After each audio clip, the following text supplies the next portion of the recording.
Hi, I'm Veronica. Today I will explain how to read the schedule in Winnetka Campus.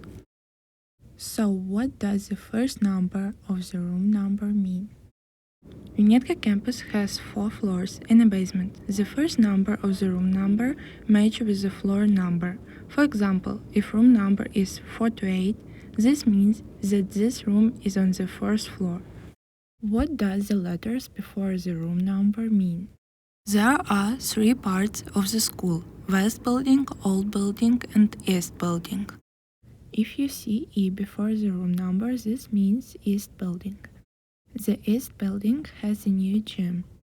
If you see W before the room number, this means the West Building.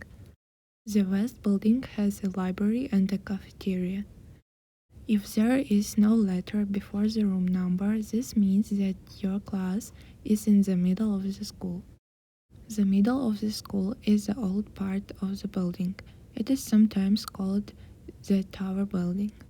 Did you know that there is an app that can help you organize your schedule? It is called the New Trio Block. How to use the New Trio Block app?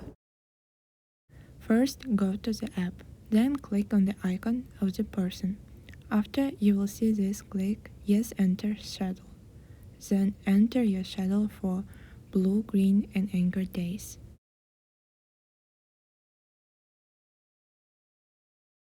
But make sure that you have the right campus. When you finish filling out the schedule, you can add a widget to your screen. It will be more helpful to see which class you have now and when it starts or ends.